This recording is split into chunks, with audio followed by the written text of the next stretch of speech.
श्री कृष्ण का वसुदेवसुतं देवं कंसचाणूरमर्दनम् देवकी परमानन्दम् कृष्णं वन्दे जगद्गुरुम् कृष्णं वन्दे जगद्गुरुम् यदा यदा हि धर्मस्य ग्लानिर्भवति भारत अभ्युत्थानमधर्मस्य तदात्मानं सृजाम्यहम्। पुनः सदगुरुदेव भगवान के श्री चरणों में सादर सतत नमन करते हुए मंगलाचरण सह गुरु स्तवन प्रस्तुत करता हूँ।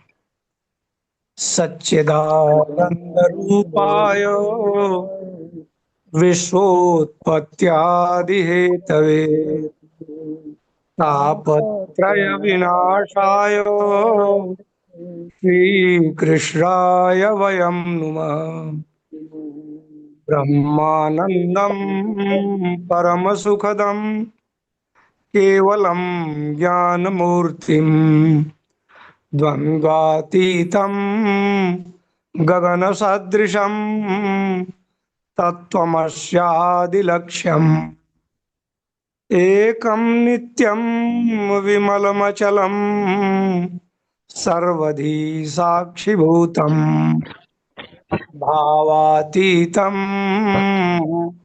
त्रिगुणरहितं सद्गुरुं तन्नमामि सद्गुरुं तं नमामि। अब मैं एक भजन प्रस्तुत करने के लिए आदरणीय गुरु बहन श्रीमती डैजी सिंह जी से निवेदन करता हूं कि वे एक भजन प्रस्तुत करने की कृपा करें। आदरणीय गुरु जय बहन श्री डैजी सिंह। गुरुदेव। जय गुरुदेव जय जय गुरुदेव। जय गुरु। सदगुरु भगवान की जय। मैंने निकाला था, कोई और बात सोची थी, बट वो अपने आप निकल गया, तो ये थोड़ा लंबा है, तो मैं यही अब निकल गया तो यही सुनाऊंगी। जी। कभी प्यासे को पानी पिलाया नहीं, बाद अमृत पिलाने से क्या फायदा। कभी प्यासे को पानी पिलाया नहीं, बाद अमृत पिलाने से क्या फायदा। कभी गिरते हुए को उठाया नहीं, बाद आंसू बहाने से क्या फायदा। कभी प्यासे को पानी। मैं मंदिर गया, पूजा आरती की, पूजा करते ही मुझको ख्याल आ गया, मेरे गुरुवर हो मेरे गुरुवर। मैं मंदिर गया, पूजा आरती की, पूजा करते ही मुझको ख्याल आ गया।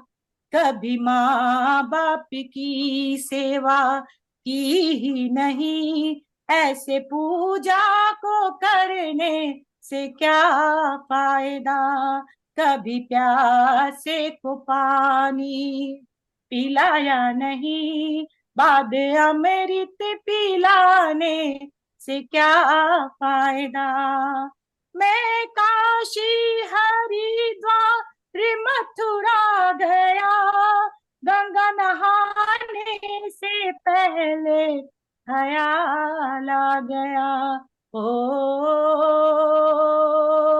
ओ, ओ, मैं काशी हरिद्वार मथुरा गया, गंगा नहाने से पहले ख्याल आ गया।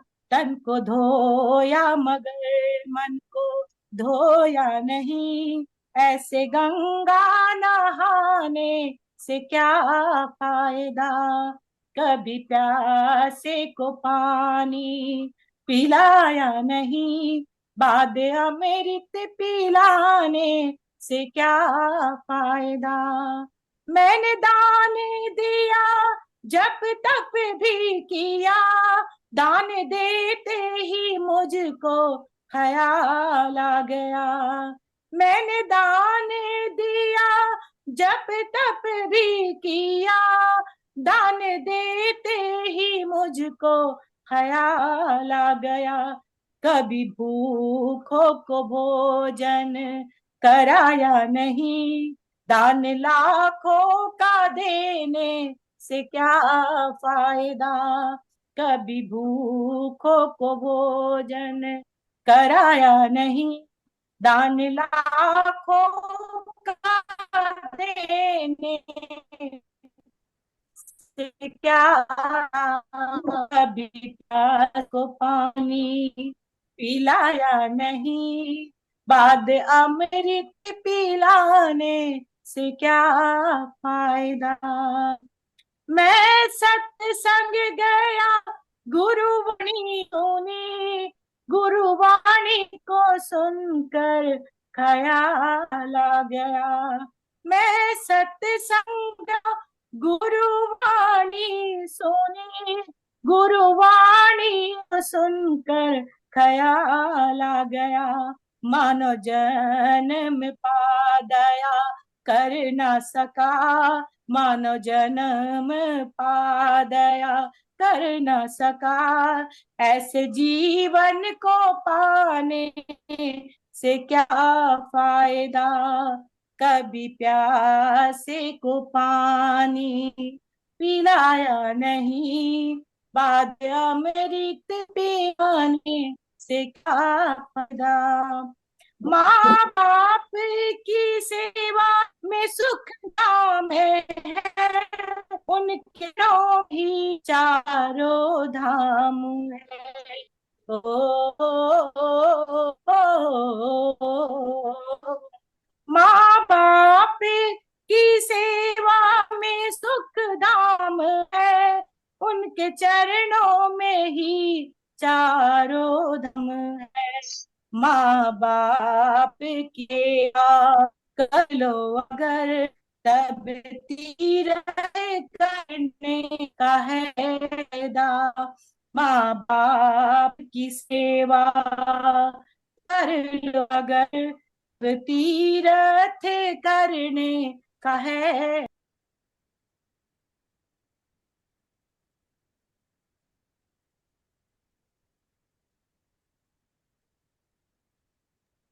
कट गया।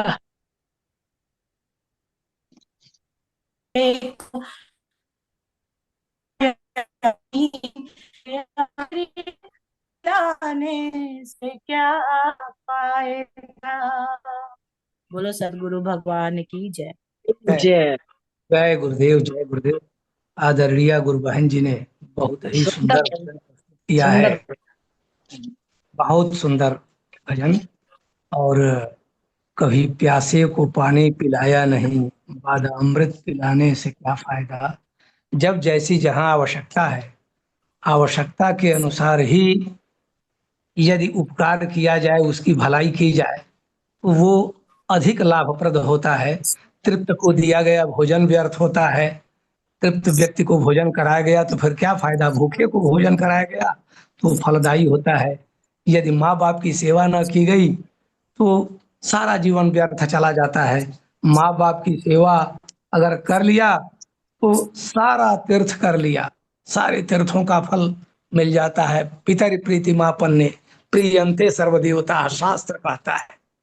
बहुत ही सुंदर भजन आदरणीय गुरु बहन जी ने प्रस्तुत किया है। बहुत बहुत धन्यवाद है। और अब मैं साक्षी है आज और कल, तो आज यही गाई। जी जी जी, तो अब मैं अपने आदरणीय गुरु भाई श्री राम अवतार गुप्ता जी से सादर निवेदन करता हूँ कि वे परम पूज्य सदगुरुदेव भगवान की दिव्य अमृतमयी वाणी श्रवण कराने की कृपा करें। जी भाई साहब।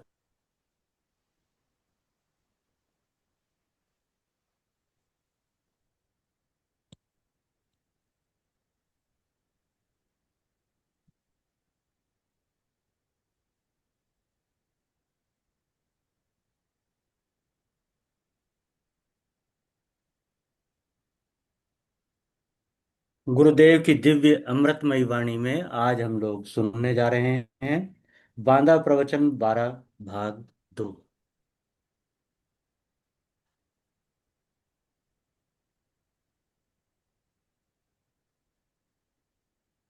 स्त्री भी मैं समझता हूँ वैसे तो रामायण बुरे अर्थ में बोलती है, पर एक गुण भी बताया है, साहस। हाँ, साहस स्त्री में बहुत होता है। यदि मूड में आ जाए तो सबकी ऐसी तैसी कर सके। तो इंदिरा गांधी ने कर दिया। अब वर्तमान में देखो, अच्छा बुरा बाद में देखेंगे क्या होगा। मायावती में भी साहस तो है, बुरा नहीं मानो। ऐसे ही साहस यदि किसी का एक प्रांत में है, अच्छा बुरा किसके लिए है, साहस होना तो चाहिए। और इतने दिन हो गया इस देश के नेता, इनमें साहस ही नहीं। साहस होता तो निर्णय अच्छे करो, देश को बदलो, शिक्षा का परिवर्तन करो, शिक्षा में अच्छाई लाओ। क्या पढ़ाई हो रही है, क्या सिखाया जा रहा है, क्या बच्चे बन रहे हैं। मैं एक दिन बॉम्बे जा रहा था, बहुत पहले की बात है। बड़ी बड़ी मूछ वाला, हो सकता है वो ठाकुर ही होगा, हटका कट्टा एक लड़का गाड़ी में बीड़ी पी रहा था। तो उसने ऐसे आंख दिखाई, कौन है तू? पंडित। बीड़ी पीता है। दिखाया हाथ। अब कोई मतलब नहीं, उनका लड़का नहीं, जाति बिरादरी का नहीं, परिचित नहीं, वो कहाँ का, पर बीड़ी पीना बुरा माना तो उसने डांटा। आज है कोई जिन लुटेरे बदमाश गुंडों को कोई आंख दिखा सके? वही आंख दिखाते तुम सीट पिटा के लूट रहे हो, इन अत्याचारियों के गुंडों के शिकार हो रहे हो। देश में बैठे हुए पदों वाले क्या धमकी दे सकते हैं कि यदि कहीं ऐसा हुआ? एक बार ये पचखोरा छोटा सा गांव है, मैं इसलिए सारा जिक्र करता हूँ, इतिहास तो मुझे पता नहीं, वर्तमान भर जानता हूँ। लोग खेत उखाड़ लेते हैं, किसी का खेत अपने गायों के लिए, भैंसों के लिए, बकरियों के लिए, किनारे खेत उजड़े मिलते हैं। एक ठाकुर को, जिसका थोड़ा वो था कि 1-1 किलो बीघा उनको अनाज दिया जाएगा, खेत उकड़ने से ये बचाएगा। उसको जिस साल जिम्मेदारी दे दी, एक तरह से ठेका कि उखड़ने न पाए, हम इतना देंगे। और जहां वो बना सब चोर ठप। एक अच्छी तरह का हो, जिसका डर हो कि निपट लेगा यदि हमको पकड़ा। तो एक, चाहे उसे गुंडा कहो, चाहे ठाकुर कहो, चाहे दादा कहो, जिसके डर से पहरेदारी की जरूरत ही नहीं रही। इस देश को ऐसे प्रधानमंत्री चाहिए, इस देश को ऐसे मुख्यमंत्री चाहिए, इस देश को ऐसे प्रधान मुखिया चाहिए। ये मुखियन के ही कागज ले जाओ तब डर, ये मुखिया और प्रधान की गिद्दी बनी पड़ी। क्या करोगे? हमको ऐसे लोग चाहिए जिनके खिलाफ लोग सोचे नहीं। तुम कथा सुन सुन करके और हिजड़े बन गए।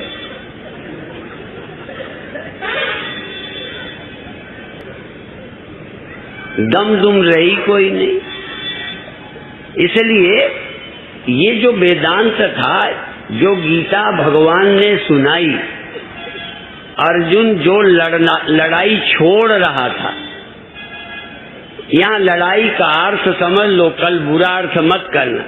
अर्थात कोई शादी कर रहा था, कोई दुकान कर रहा था, कोई पढ़ाई कर रहा था और डर गया, या देश की रक्षा के लिए जा रहा था, डर गया, आतताइयों के खिलाफ था, डर गया, स्वर्ग न मिलेगा, नरक चला जाऊंगा। बताओ, देख रहा हूँ। अच्छा आदमी कहेगा मैं नरक चला जाऊंगा, देश को तो स्वर्ग में पहुंचाऊंगा। एक आदमी ऐसा चाहिए कि नरक यदि मुझे होता है तो हो जाएगा, इतने लोग तो सुखी हो जाएंगे। गुरु गोविंद सिंह के 4 बच्चे शहीद हो गए, 2 बच्चे लड़ते मारे गए जो दीवार में चुने गए। तो उनसे कहा गया कि तुम्हारे बच्चे 4 मुए तो क्या मुए, जीवित कई हजार, 4 मेरे मर गए, मैं 4 अपने बचाऊं और सारे देश को मारता देखूं।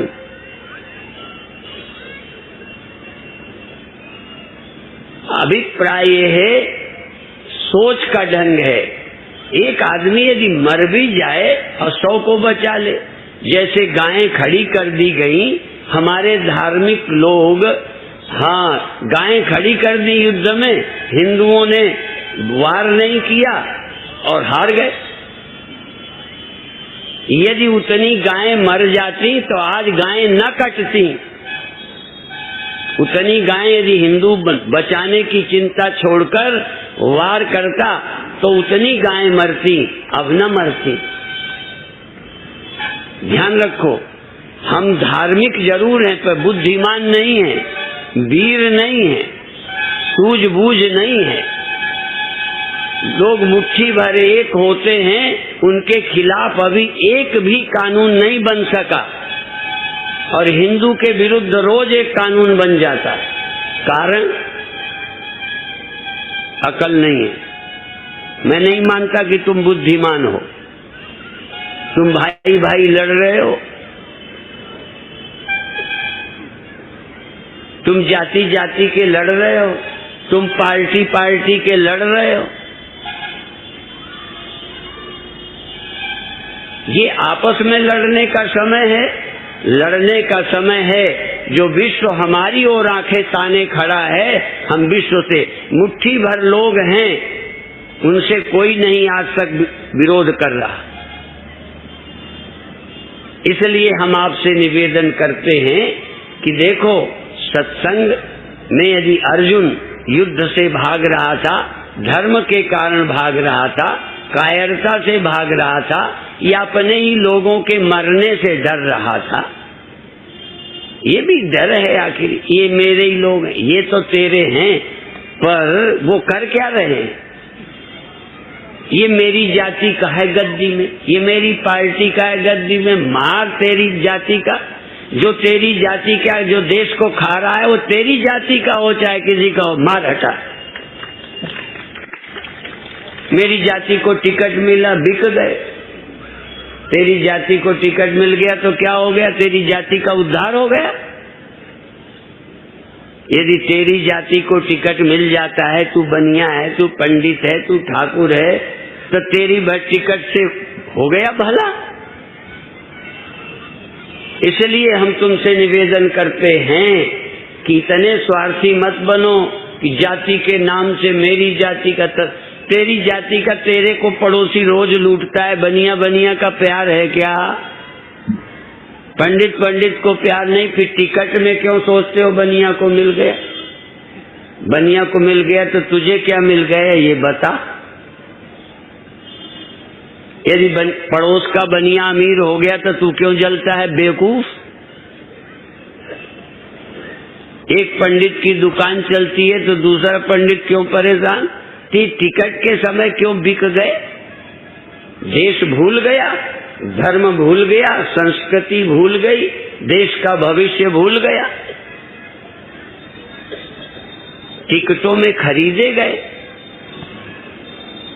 इसलिए मैं कहना चाहता हूं, इस देश का भविष्य यदि बनाना है तो जाति, पार्टी, मजहब से ऊपर उठकर सचमुच देश को अच्छा बनाने का संकल्प लीजिए।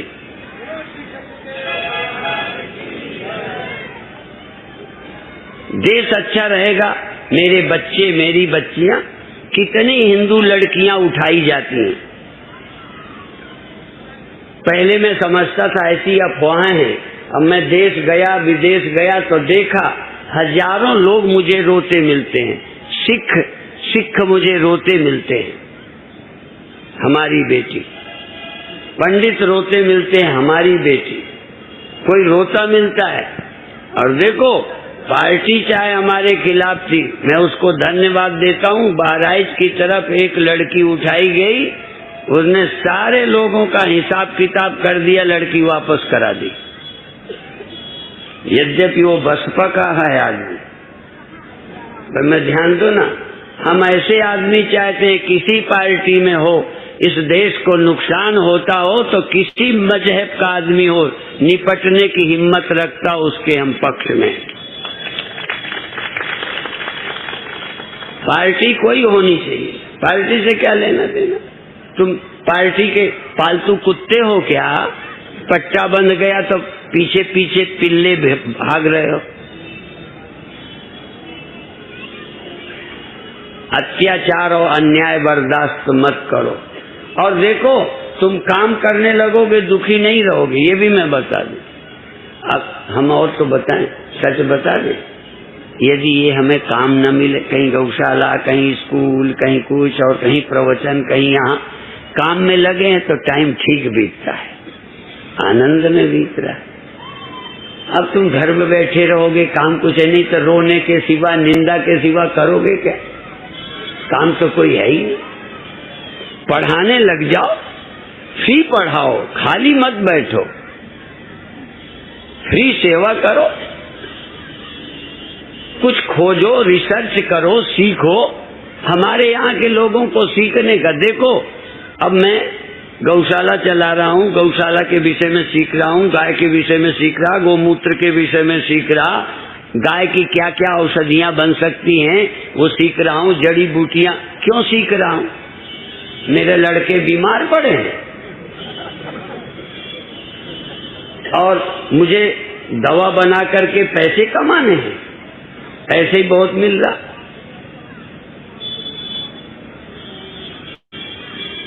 सवाल ये, तुमको निस्वार्थ कुछ करने का मन नहीं होता कि हम ये दवा सीख लें तो कई बीमार मिल जाएंगे, उसे दवाई दे देंगे, बता देंगे, कुछ सीखो। और तो और, मैं झूठ नहीं बोलता, जिन दिनों पंजाब में झगड़े चल रहे थे उन दिनों मैं कहीं जाना था नाभा, तो खन्ना है, वहां मैंने पूछा कि भैया वहां का रास्ता, एक सरदार दुकान से उतरा, आके रास्ता बताया और कहता है चाय पियो, दूध पियो, रास्ता बताता है और ये कहता है, अरे हमें नहीं पता। एक जगह लुधियाना में एक स्कूटर में जा रहा था, जाना उसे इधर था, हमने कहा हमें फला जगह जाना है, कहना अच्छा मैं छोड़ता हूँ। स्कूटर था, वो थोड़ी दूर तक उधर गया, हमें बताकर कि ये घर है, वो अपना इधर मुड़ गया, बता के चला गया। आज याद है, भगवान का मंत्र भूल जाए तो वो व्यक्ति याद है। क्यों याद है? मैं अंबाला में था, तब गुरुदेव के साथ रहता था, मेरे पैर पर पता नहीं कुछ हो गया या कीड़े ने काट लिया, इस जगह दर्द था, समझो ऐसी जगह इधर, यहाँ दर्द, अब वो सूझ गया। मैं थोड़ा सा तकलीफ में चल रहा था, जहाँ ठहरा था जा रहा था, एक माता मंदिर जा रही, तमाम माताएं मंदिर जाती हैं, हमें तो बेवकूफ से लगते हैं, और वो माता जा रही है, कहती महाराज कहाँ जाना है? मैंने कहा वहाँ। कहने लगे रिक्शे में बैठ जाओ। मैंने कहा मैं पैसा रखता ही नहीं। उसने रिक्शे को 2 रुपया दिए, मुझे बिठा दिया, रिक्शा वाला छोड़ गया। न मैं उसकी शक्ल आज जानूं, न वो मुझे जाने, न कोई परिचय, पर वो अभी तक याद है मुझे। 2 रुपया देने वाली माता आज भी याद है, और तुम कितना दे जाती हो भूल जाता हूँ, बुरा नहीं मानना। क्यों? तुम मुंह देख के दे रही हो, वो कुछ नहीं जानती थी, दया से दिया था उसने। प्यार और करुणा, तुम शकल देख के दया करते हो। दुखी भी हो तो तुम्हारी बिरादरी का हो, तुम्हारा बच्चा हो तो जान देने को तैयार हो, बाकी के लिए मरने दो। जो सारी सृष्टि से प्यार करते हैं, उसके भले के लिए जन्म लेते हैं, अवतार लेते हैं, वो भगवान कहलाते हैं। और इसी तरह जो सारे समाज के कष्ट को, पीड़ा को समझते हैं, उसके लिए जो काम करते हैं वो संत कहलाते हैं। मुक्ति तो ऐसे ही हो जाती है। तुम दिन भर परोपकार में लग जाओ, देखो आनंद में रहो, टेंशन अपने आप खत्म, चिंता अपने आप खत्म, मुक्ति तो पीछे दौड़ी फिरेगी। यदि आज भी एक बहुत अच्छे साधक आए, अच्छी साधना है, मैं झूठ नहीं बोलता, उनका लिखा देखकर प्रभावित हुआ और वो मुक्ति ढूंढ रहे, अब भजन भी कर रहे, ध्यान भी कर रहे, अभी भगवान और पूर्णता जो सेवा में लग गए वो यही पूर्ण हो गए। अधूरापन खटकता ही नहीं। तुम्हें अधूरापन इसलिए खटकता है कि कोई काम परमार्थ का नहीं है। यदि परोपकार के काम में लग जाओ, अपना दुख आप ही मिट जाएगा। और ये भी हम कहते हैं, जो औरों की चिंता करता है, भगवान उसकी चिंता करने लग जाते हैं। तुम अपनी करते हो ना, तो भगवान भी नहीं करते। एक छोटी सी कहानी याद आ गई। एक महात्मा रोड जा रहे थे। अब बच्चे तो जानते हो ना, शरारती होते हैं। कई बच्चे कहेंगे बाबा बाबा, और कई कुछ कहेंगे, कई आंटी वो सिर पे मारेंगे। कच्चा पक्का देखते हैं, पक्का घड़ा कच्चा घड़ा बजा के देखते हो ना, तो कहते बाबा कच्चा है कि पक्का, ऐसे देखने लगे। कोई कुछ करने लगा, पत्थर फेंकने लगे, तो संत को देखा भगवान ने, सुना रुक्मिणी रोटी खिला रही थी, भगवान कृष्ण खा रहे थे, तो कुछ आओ देखा न था, खाते छोड़ करके बीच में भग पड़े। अरे कहने हाथ तो धो लो, खा लो तब जाओ, जल्दी क्या पड़ी है। तुरंत से चले गए और दौड़ कर गए कि संत की रक्षा करनी है। पर देखा इतने में संत ने खुद पत्थर उठा लिया लड़कों के लिए, तो भगवान लौट आए। कहें फिर वो अपना इंतजाम आप कर लेगा, हमें क्या करना। हाँ, जो भगवान के काम में लगे हैं, भगवान उनकी चिंता करता है। अब तुम अपने बच्चों की तुम चिंता करते हो, तो भगवान तुम्हारे बच्चों की चिंता नहीं कर रहा। तुम औरों की चिंता करो, भगवान तुम्हारी चिंता करेगा। इसलिए परोपकाराय सताम विभूतया, महान लोगों का वैभव परोपकार के लिए होता है। आप इस जीवन को पर सेवा में लगाना शुरू करो। किसी को पढ़ा दो, किसी को अच्छी बात सिखा दो, अच्छे काम आ जाओ। और आशा भी मत करो, उनसे आशा मत करना, तुम भगवान से करना, इनसे नहीं। करो इनका और नजर भगवान पर, वो हमें देखता है। हमें क्या लेना देना कि पढ़ा दिया तो ये हाथ जोड़ता है कि नहीं। तुम करके वहीं बदला चाहते हो, तुम बदला मत चाहो, करते जाओ, भलाई कर कुएं में फेंक। जीवन को धन्य बनाना है तो परोपकार में लग जाओ, सेवा में लग जाओ, और फिर थोड़ा सुमिरन कर लो। क्या सुमिरन करो? यही सुमिरन करो। सुमिरन माने राम ही राम नहीं, सुमिरन माने हे प्रभु तुमने जिसके लिए भेजा है हम कर रहे हैं, हम भूले नहीं हैं। बस क्या याद करना। हम दूसरा याद रखो, तुम अपने लिए करोगे तो अहंकारी बन जाओगे, स्वार्थी बन जाओगे, तुम्हारी इच्छाएं पूरी नहीं होंगी। राजा महाराजाओं की नहीं हुई, इच्छाएं पूरी करने में जो लगे हैं उनकी इच्छाएं पूरी नहीं हुई, इसीलिए इसको दुष्पूरेणानलेन च कहा है। ये कामनाएं दुष्पूर हैं, आग हैं। ये कामना आग है, कुछ भी झोंकते जाओ भाड़ है, सब जल जाएगा, कामना तुम्हारी पूरी नहीं होगी। और तुम कामना रहित होके सेवा करो, तुम अंदर अंदर तुम्हारा कमी का घाव भरता चला जाएगा, घाव नेचुरल भर जाएगा। कामना रोज रोज उस घाव को कुरेदती रहती है। कामना नहीं है तो अंदर कमी का घाव खत्म, तुम अंदर तृप्त हो जाओगे। मल्लम है, निष्कामता अंदर के घाव का मल्लम है, सेवा अंदर मल्लम का काम करेगी, कोई अंदर घाव नहीं रहेगा। हाँ, पहले हम जब गुरुदेव के साथ रहते थे तो एक संत गाया करते थे कि संत दिखावे किसको अपने दिल के घाव। तो संतों के अलग तरह के घाव होते हैं। उनके घाव ये हैं कि समाज का क्या हो रहा है। हमारे गुरुदेव के समय गाते थे क्या रंडी ने और भड़ुए में खूब ही लूटा, उनमें तो लुटाता है, अच्छे काम में लगाता नहीं। हाँ, भारत में छाई रही काली घटा। अब तो पता नहीं कुछ काली की और आगे कुछ घटा छा गई है।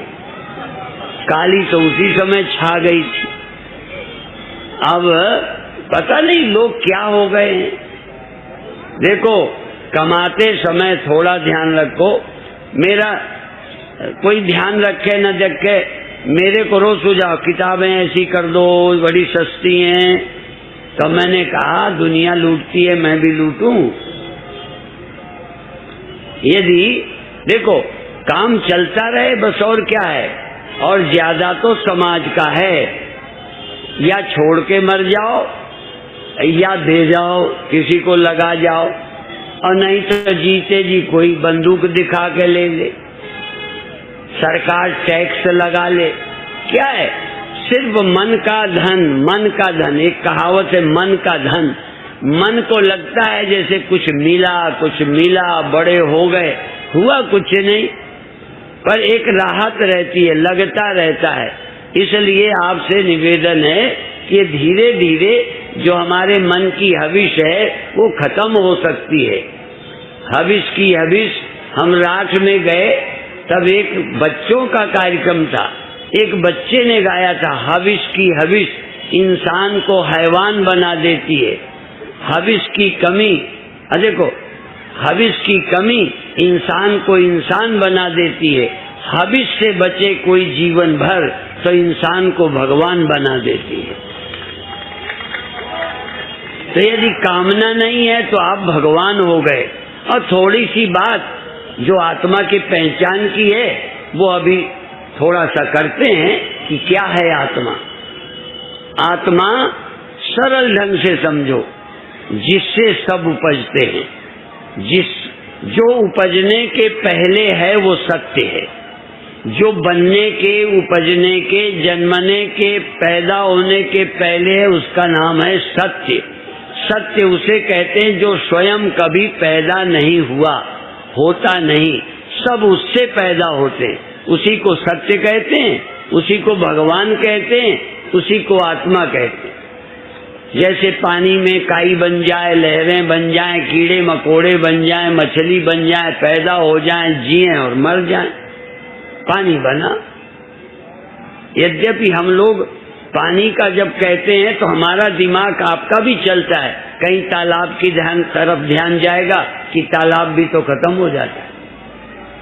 हम जब कहते हैं पानी खत्म नहीं होता तो तर्क तो उठते हैं ना, उठते हैं, भाई पानी भी तो खत्म हो जाता है, क्योंकि तालाब देखा है, खत्म नहीं होता। यहाँ से वहां गया, बह गया, नाली में चला गया, जो सूखा कहते वो भाप बन गया, खत्म नहीं होता। जो है वो कभी खत्म नहीं होता, ध्यान रखना। खत्म होने का कारण आपको दिखाई नहीं पड़ता, समझ में आए? दिखाई नहीं पड़ने से आपके ख्याल में आता है कि खत्म हो गया। हमारी समझ क्या है, दिखाई देता है, दिखाई नहीं पड़ता। जैसे कल आग कहा था, आग दिखाई पड़ती है, नहीं दिखाई पड़ती तो लगता है खत्म हो गई। दिखाई देने वाले आपके काम आती है इसलिए उसे समझते हो, बाकी नहीं समझते तो न दिखाई देने वाली किस काम आती है, जरा ये भी समझो। ऐसे ही मालूम पड़ने वाली मैं पैदा हुई है, मालूम पड़ने वाली मैं खो जाती है। आपको असली मैं मिलती पता ही नहीं कि जो कभी पैदा ही नहीं होती। इसलिए मालूम पड़ने वाली चीज पैदा होके मरती। मालूम पड़ने वाला पानी भी तुमको लगता है चला गया, सूख गया, असल में समझोगे तो मालूम पड़ेगा वो पैदा नहीं होता, वो सदा रहता है। ऐसे ही जो मैं नाम की सच्ची चीज है वो कभी नहीं पैदा होती, लेकिन हमें मालूम नहीं पड़ती। तो आप ये ठंडी का समय है, कुछ माताओं को देर हो रही है, और वैसे भी माताओं की आदत है देखा देखी नहीं। हाँ, ये वो एक चुटकुला मैंने पहले सुनाया था ना, एक बहुत वीर आदमी था, वीर, वो कहता है, और उसकी वीरता पर पड़ोसियों को नाज था और लोगों को भरोसा रहता था कभी संकट आएगा तो ये हमारा साथ देगा, ऐसा लगता था। बड़ा बहादुर था। एक दिन रात को चिल्लाया, अरे दौड़ो दौड़ो दौड़ो। मोहल्ला इकट्ठा हो गया कि औरों की रक्षा करता था, ये क्या हो गया? तो कहने कि भाई क्या हुआ क्या हुआ? अरे कहने मैं लेटा था तो मेरे सीने से चूहा निकल गया। तो कहने लगे चूहा निकल गया तो इससे क्या बात है? अरे कहने बात कोई नहीं, अभी चूहा निकला ना, चूहा को देखेगी बिल्ली वो भी पीछे दौड़ेगी, और बिल्ली को देखेगा कुत्ता वो भी दौड़ेगा, फिर शेर की, तो मेरी ये छाती सड़क बन जाएगी। इसलिए तो माताएं आपके जाने का थोड़ी मुझे परवाह है, पर वो देखा देखी सब निकल पड़ेंगे। हाँ, ये और इसी तरह बुराई, एक गांजा पीता है एक शराब, सवाल एक का नहीं है। ये देखो, खेत बोने वाले किसान से पूछो, खेत बोता है तो बाकी खाली समय लोग निकलते होते हैं, तो जब बो देता है तो वहां कांटे लगाता है, और यदि एक दो निकल गए तो रास्ता बन गया। इसलिए किसान रास्ता न बन जाए इसलिए कांटे लगाता है। तो हम भी सोचते हैं बुराई के लिए रास्ता न बने, इसलिए आदमी बुराई या तो करे ना, और करे तो कम से कम खुलेआम पता तो न चले, नहीं देख देख के वो पीता है, वो खाता है, वो यूं करता है, ऐसे साधु वैसे फलाने, फिर तुम्हारा दिमाग खराब होगा। इसलिए हे भगवान ऐसे लोग ना करें, या करते हो तो पता ही ना चले, नहीं तो देख देख के मन करने लगता है। इसलिए आपसे निवेदन, अच्छा रास्ता बनाने की मेहनत करो, बुरे रास्ते मत बनाओ। इसलिए महाजनों एन गता सपंथा, महान लोग जिस रास्ते से गए हैं उसी रास्ते से चलो। भूला भटका कोई भटक गया, उसको रास्ता थोड़ा है, खुद ही जंगल में भटक गया, उसके पीछे चलोगे क्या? तो जो जिंदगी में भटके हैं उनकी नकल मत करो, आप तो आध्यात्मिक रास्ते पर चलो। तुम कौन हो इसे पहचानो, आत्मा परमात्मा की पहचान करो। अब तुम्हें लगता है हम पैदा हुए, पहले तो देह, फिर दूसरा ये जो जग जाने के बाद देह मालूम पड़ता है, ये मैं, ये बुद्धि पैदा होती है, फिर दिखने लगता है। इसके पहले क्या था? इसलिए आदि में क्या था? आदि सत्य को खोजो, और ये हुई सृष्टि देखो, ये उसका पैदा हुई, इसका भी प्रयोजन है। अब मैं कैसे समझाऊं? यदि ये सृष्टि न होती तो परमात्मा का पता न चलता, यदि ये सृष्टि न होती, बंधन न होता तो मुक्ति का पता न चलता, यदि मन और अशांति न होती तो परम शांति की खोज नहीं होती। तो ये जो खोज हुई है ये मृत्यु के कारण, जन्म के कारण दुख। और कोई चीज निषेध, शंकराचार्य जब कहते हैं कि वर्णा न वर्णा समाचार धर्म, वर्णाश्रम व्यवस्था की पुष्टि करते हैं शंकराचार्य, और वही खंडन करते हैं। ये देखिए, ये भारत कहता है, और देखो हम लोग जन्म कर्म भोगने के लिए पुनर्जन्म होता है, ये पहले हम ही पुष्टि करते हैं। देखो, यही नहीं समझाते कर्म फल भोगोगे, और फिर कहते हैं तुम करता नहीं हो, तुम भोगता नहीं हो। ये हिंदू धर्म को समझना बड़ा कठिन है। पहले उसकी पुष्टि, फिर उसका खंडन। पहले पुनर्जन्म पाप पुण्य, फिर कर्ता न भोक्ता पापम न पुण्यम। ये हिंदू को समझना, हिंदू धर्म ग्रंथों को बड़ा कठिन है। पहले कहेंगे तुम पत्नी हो, पति हो, आदमी हो, पुत्र हो, तुम्हारा ये कर्तव्य है। फिर कहेंगे न तुम्हारा कोई पिता है, न माता है, न तुम देह हो, न हम देह हो, हम आत्मेति, न तुम देह हो। पहले कर्तव्य के लिए ये जनेऊ पहना कर तुम्हारा ये कर्तव्य है ये बताना, चोटी रखा कर तुम्हारा ये कर्तव्य है बताना। अब तुम तो पहले कटाए हो, तुम्हें सन्यास क्या दें हम? जनेऊ है ही नहीं, क्या फेंकवाएंगे? हमारा जनेऊ फेंका गया, चोटी काटी गई, साधु बनाया गया और जाति बताई गई। फिर कहा अब तुम्हारी जाति नहीं, ब्राह्मण बनाया, कहना अब तुम ब्राह्मण नहीं। माता पिता सब दिखाए कि अब तुम्हारे नहीं, अब तुम ये सब हटाया, पहले लादा फिर बोझ हटा दिया, और न लादते तो लदे तो तुम थे ही, फिर आदमी तो होते ही, जन्मते मरते ये तो होता, तो कुछ और पहले रोग बढ़ा दिया, और बढ़ाने के बाद फिर कहा ये सारी सृष्टि तुम्हारे स्वरूप में अध्यस्त है, ये मनोमात्र है, माया मात्र है, तू चिन्ह मात्र ब्रह्म तत्व है, ऐसा ज्ञान कराया। ये जो पढ़ाने की पद्धति है ये बड़ी अंधेर की है। निषेध उसी का होगा जो होगा, पुष्टि भी। अब देखो, यदि कुंभ नहीं होता, प्रयागराज नहीं होता, तो चलता फिरता प्रयागराज, एक जड़ एक जंगम, एक जड़ है प्रयागराज जो अपनी जगह रहता है अचल, और एक चल प्रयागराज। तुलना कैसे करोगे? यदि गंगा ही नहीं तो ज्ञान गंगा कैसे कहते? असल में जब बंधन नहीं तो मुक्ति की कल्पना कैसे करते? स्वप्न नहीं हुआ तो स्वप्न झूठे हैं, जगे तो बताया। अर्थात संसार सब आवश्यक है, इसी संसार को देख करके तुम्हें ब्रह्म देखने की अकल आ सकती है। अब इसकी चर्चा बाकी कल करेंगे। ओम शांति शांति शांति। जय गुरुदेव जी, जय गुरुदेव।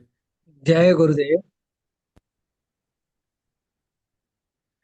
अब मैं बिना किसी भूमिका के आदरणीय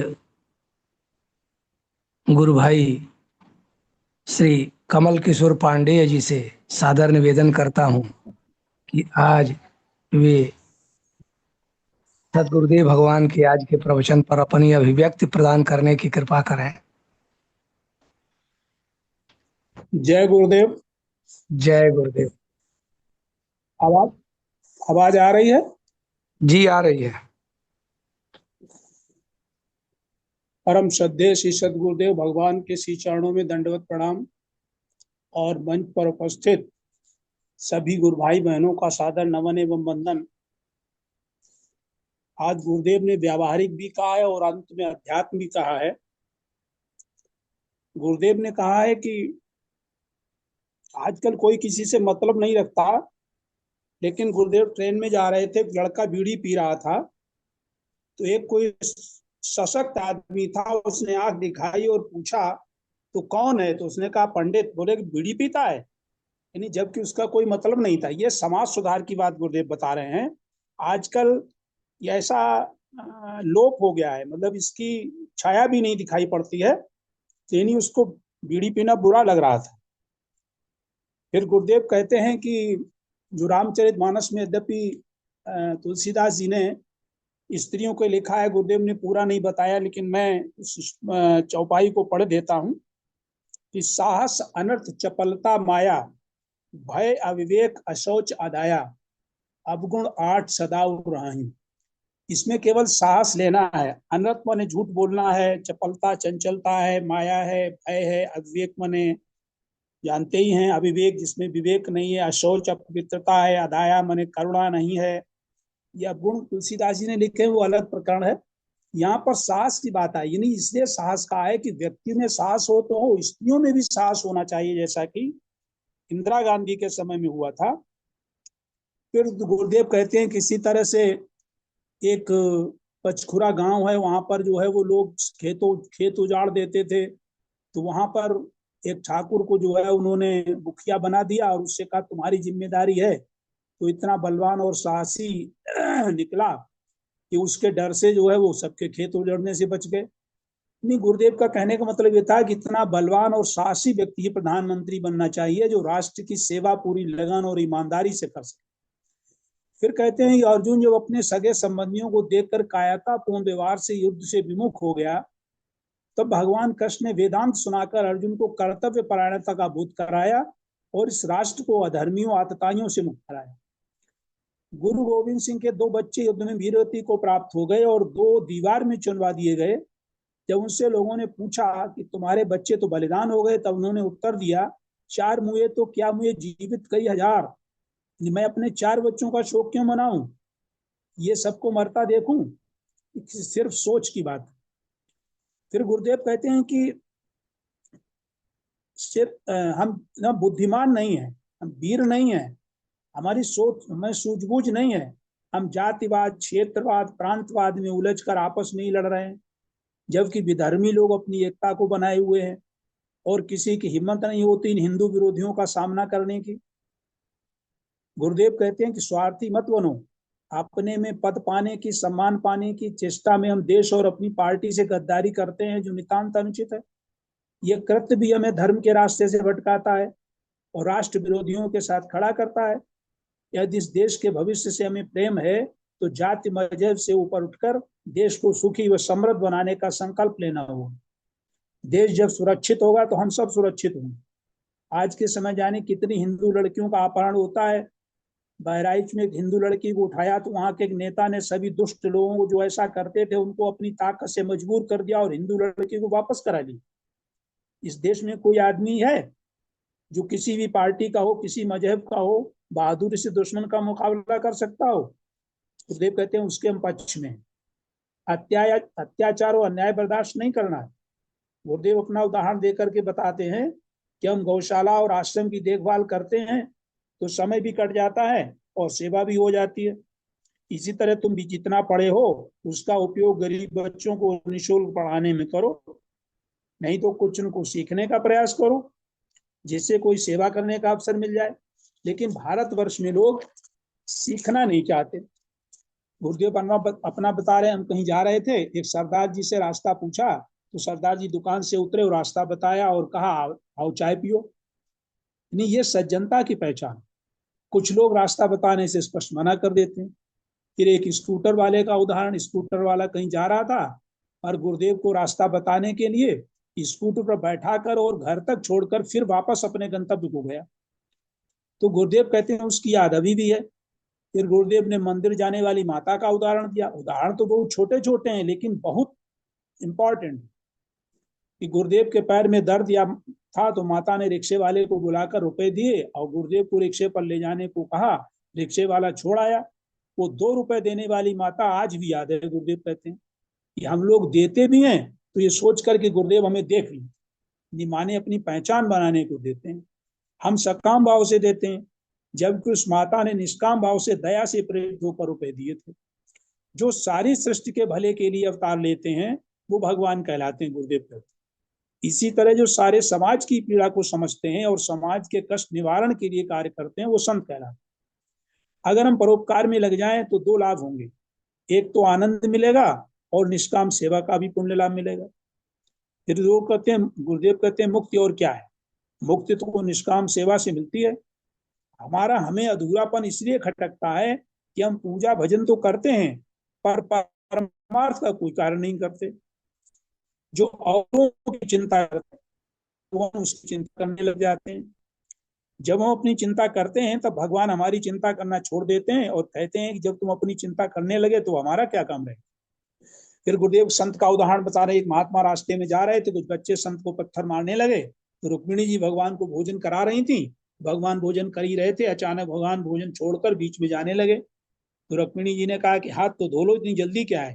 पर भगवान नहीं रुके, चले गए संत की रक्षा करने। तब तक भगवान ने देखा कि संत ने मारने के लिए स्वयं हाथ में पत्थर उठा लिया। तो भगवान लौट आए कि अब महात्मा अपना इंतजाम खुद कर लेंगे, हमें क्या जरूरत करना है। नहीं, जो भगवान के काम में लगे हैं भगवान उनकी चिंता करते हैं। हम अपने परिवार की चिंता करते हैं। अगर हम दूसरे परिवारों की चिंता करेंगे तो भगवान हमारे परिवार की चिंता करेंगे और तो बिगड़ा हुआ काम बन जाएगा। अब हम अपने परिवार की दिन रात चिंता करते हैं पर बना कुछ भी नहीं पाते। इसलिए कहा गया परोपकाराय सताम विभूतिया, यानी महान लोगों का वैभव परोपकार के लिए होता है। अब हमें कर्म योग का पाठ पढ़ना चाहिए और अपने जीवन को पर सेवा में लगाना चाहिए और इसके बदले में हम अपने किए गए सेवा कार्य के बदले की इच्छा भी नहीं करनी है। केवल भगवान से ही मांगना है। सेवा तो समाज की करनी है और नजर भगवान पर रखनी है। इन्हीं भलाई कर कुएं में फेंक। यदि हमें अपने जीवन को धन्य बनाना है तो परोपकार करें, सेवा करें, कर्मयोगी बने, फिर प्रभु का स्मरण करें और धन्यवाद करें कि हे प्रभु आपने मुझे ये मौका दिया सेवा करने का, वो हम कर रहे हैं, भूले नहीं है। गुरुदेव कहते हैं हमें याद रखना है जब हम अपने लिए कुछ करेंगे तो अहंकारी और स्वार्थी बन जाएंगे और हमारी इच्छाएं अधूरी रह जाएंगी। क्योंकि प्रकृति का नियम है ये आवश्यकताएं तो पूरी होती हैं और इच्छाओं की पूर्ति करना असंभव है।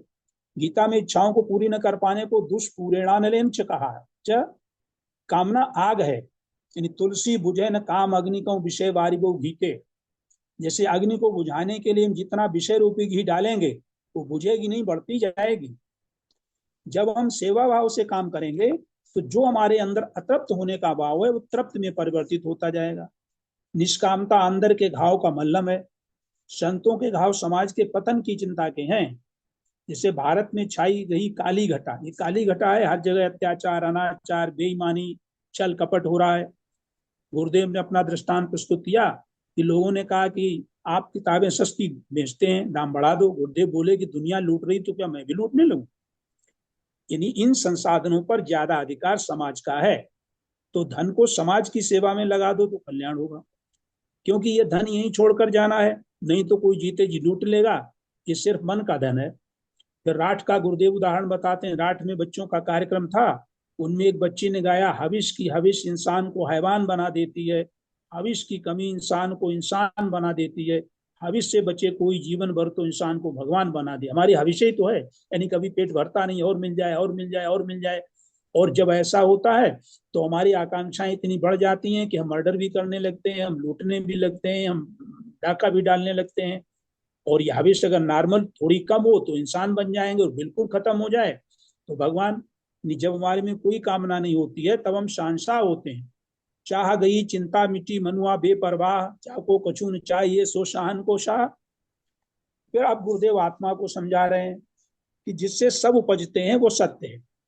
जो जन्मने के पहले है सत्य उसे कहते हैं, जो कभी पैदा हुआ नहीं, होता नहीं, सब उससे पैदा होते हैं।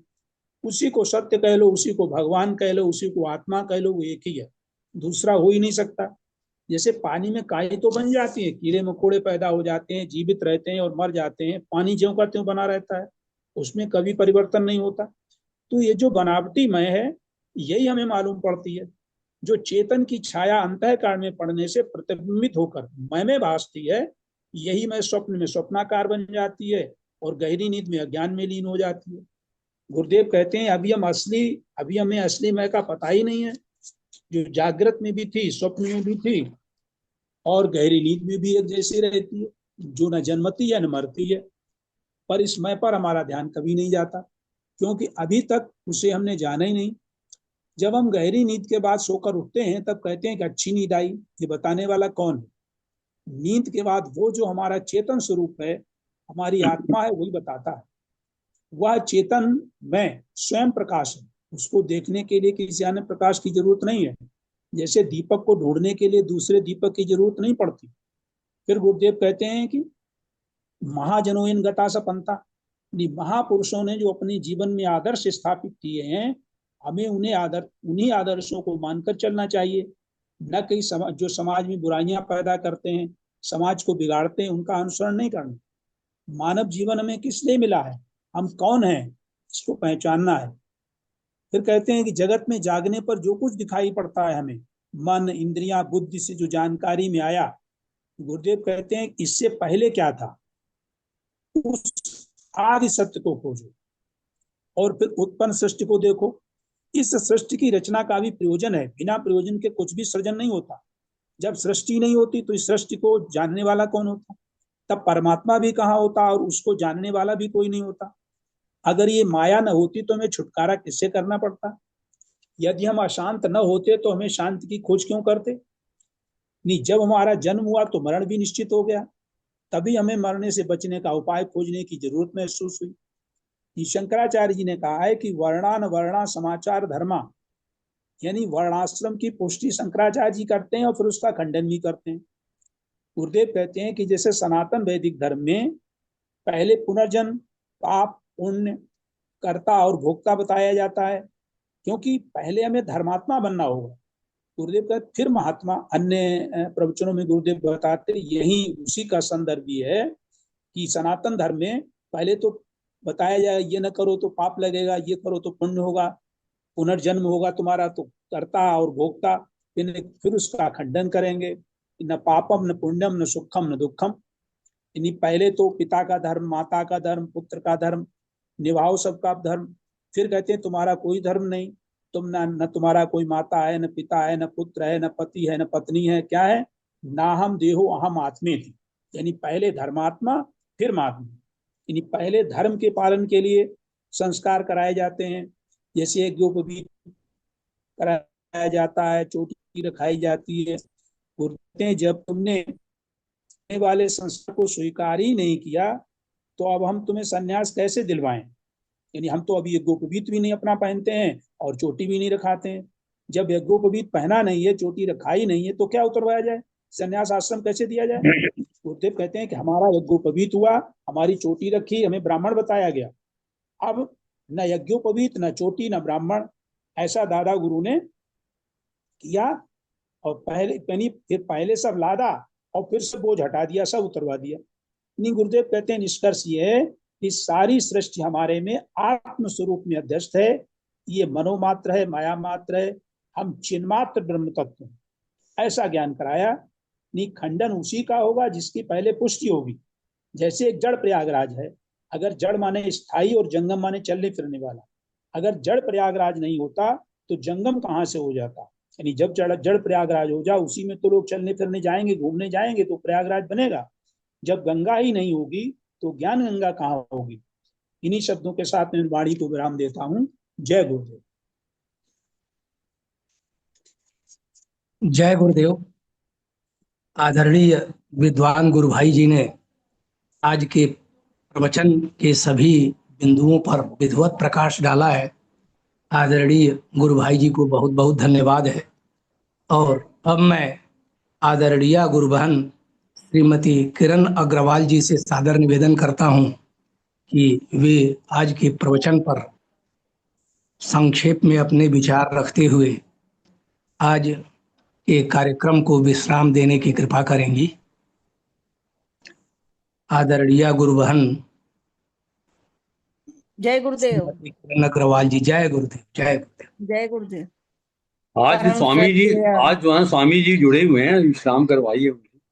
जी जी, ठीक है स्वामी जी भी जुड़े हुए हैं जी। जी, स्वामी जी बताएंगे। नहीं नहीं, हाँ, आप तो अपना रखिए, आप अपना विचार नहीं ना, रखिए, स्वामी अपना जी से विचार सुनेंगे रखिए। ना अपन। स्वापन के स्वामी लिए जी कथा को विश्राम देंगे। हाँ। अच्छा अच्छा, ठीक है, ठीक भैया, ठीक। हाँ, अपन स्वामी जी से भी आशीर्वाद ले सकते हैं।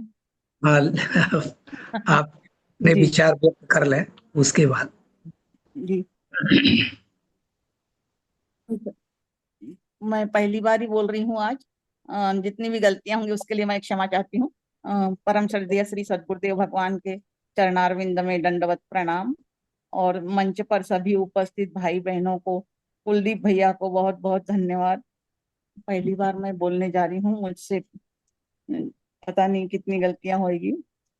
गुरुदेव भगवान कहते हैं कि हमें शिक्षा पद्धति में बदलाव लाना चाहिए। जो अनैतिक काम करते हैं उन्हें बोलने की हिम्मत, उनको बोलने की हिम्मत, यानी कि हम उसके ऊपर एक्शन उठा सके, ऐसी हिम्मत हमारे अंदर रहनी चाहिए। इस देश को ऐसे प्रधानमंत्री चाहिए, ऐसे मुख्यमंत्री चाहिए कि अंदर ऐसी साहस हो, ऐसी सरकार के अंदर ऐसी साहस हो कि गलत काम करने वालों को दंड दे सके। यदि जरूर देना चाहिए। और हमारे खुद के भी अंदर ऐसा साहस हो कि हम भी, यदि कोई हमारे सामने गलत काम कर रहा है तो हम भी उसे बोलने की हिम्मत रख सके, ऐसी शिक्षा प्रणाली होना चाहिए। हमें अपने बच्चों को भी ऐसे मजबूत बनाना है कि वो गलत काम न करे और गलत लोगों का साथ न दे। जैसे कि गुरु गोविंद जी के ने अपने बच्चों को धर्म के ऊपर मर मिटने में, अब उनके बच्चे तैयार हो गए हैं। और हिंदू के विरुद्ध रोज एक कानून बन जाता है, क्योंकि हम भाई भाई लड़ते हैं। हिंदू में एकता नहीं है, कुछ सीखते नहीं है सत्संग में। सत्संग में गुरुदेव बोल रहे हैं कि हम, जैसे कि अर्जुन अपने परिवार को देखकर मोह में डूब गया, इस तरह हमें नहीं करना चाहिए। आतताइयों का जरूर विरोध करना चाहिए और अपनी जाति पार्टी के लिए जाति पार्टी से ऊपर उठकर जीना सीखे, हम देश के लिए जीना सीखे, आतताइयों को निपटने की हिम्मत हमारे अंदर हो, हम उनके पक्षधर न बने, हम अत्याचारी और अन्याय बर्दाश्त न करें, हम काम में लगे रहो, पढ़ाने में लग जाओ, फ्री में पढ़ाने की सेवा करो, निस्वार्थ सेवा करो, कुछ सीखो, हमें पहले कुछ सीखो, यदि हमें नहीं आता है तो हमने जरूर कुछ सीखना है, और फिर अपने जैसे कि मोहल्ले में जाके पढ़ाओ, सेवा गीता जी वगैरह पढ़ाओ, या छोटे छोटे काम ही करो, लेकिन जरूर परोपकार के, दूसरों के हित के लिए काम जरूर करो। यदि किसी को जरूरतमंद को किसी के पैसे की सहायता से कर सकते हो किसी का काम, तो जरूर करो, पैसे से भी कर सकते हो। जो समाज की पीड़ा के लिए काम करे उसकी मुक्ति तो अपने आप ही हो जाएगी, उसकी मुक्ति तो ऐसी ही हो जाएगी, हमें मुक्ति के लिए कुछ करना नहीं है, वो तो जरूर पूर्ण है। भगवान भी हमारी चिंता ऐसे ही करेंगे, हम पूर्ण हो जाएंगे। जो भगवान के काम में लगे हैं, भगवान उनकी चिंता करते हैं। महान लोगों का सामर्थ्य परोपकार में लगता है। बदलना चाहो तो जीवन को धन्य बनाना है तो सुमिरन करो। हे प्रभु, आपने जिस कार्य के लिए भेजा था वो काम हो रहा है। कामना कभी पूर्ण नहीं होती, कामना नहीं है तो निष्कामता अंदर एक घाव का मरहम है। निष्कामता जो हमारे अंदर, हाँ, जो कामना भरी है उस घाव के ऊपर मरहम का काम करती निष्कामता। इसलिए हमें निष्काम बनना है, हमें निष्काम बनना है, मन को लगाना है। हविष इंसान को हैवान बना देती है। गुरुदेव कहते हैं कि जो जन्मने के उपजने के पहले उसी सत्य को कहते हैं, उसी को सत्य कहते हैं। जो जन्मने के पहले है, उपजने के पहले हैं, उसी को सत्य कहते हैं, उसी को आत्मा कहते हैं, उसी को भगवान कहते हैं। जो है उसी कभी खत्म नहीं होता, दिखाई नहीं देता, मालूम पड़ने वाला। गुरुदेव भगवान की जय। जय गुरुदेव। जय गुरुदेव, जय गुरुदेव। समय ज्यादा हो गया है, मैं अपनी वाणी आदरणीय गुरुबहन जी ने पहली बार अभिव्यक्त अगर किया आपने है। कहा हम अपनी आदरणीय वाणी गुरुबहन जी ने पहली बार अभिव्यक्त दिया है। बहुत सुंदर अभिव्यक्ति है और बिल्कुल संकोच करने की आवश्यकता नहीं है। आपकी अभिव्यक्ति सराहनीय और प्रशंसनीय है। जितनी प्रशंसा की जाए कम है।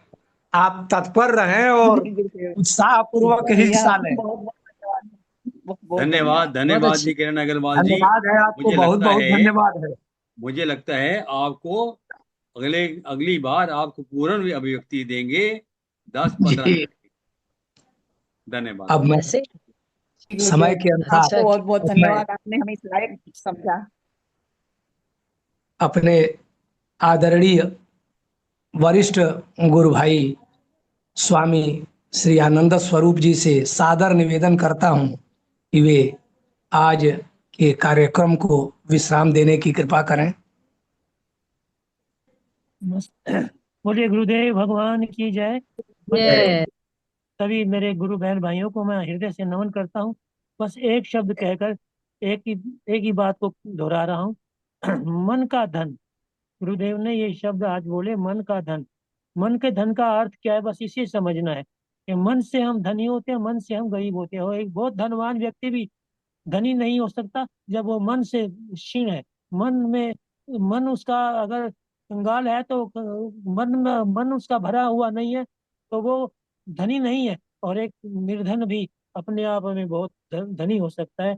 तो मन का धन सबसे श्रेष्ठ है।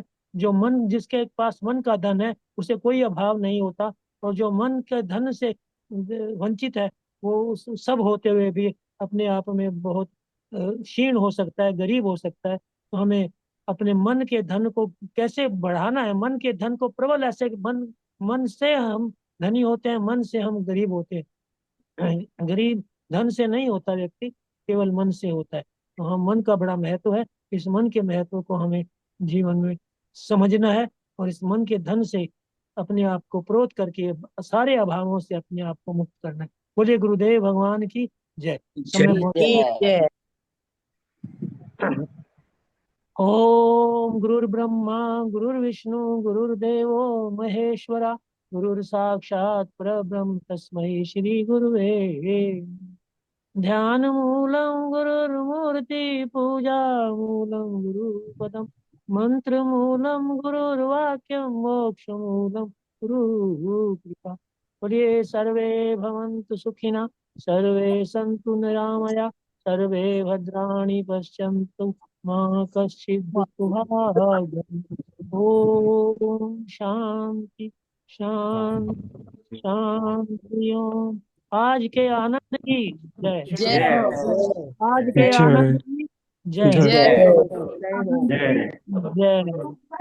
नमो नारायण। नमो जय नारायण। नमो नारायण। नमो नारायण। सबको अभिनंदन।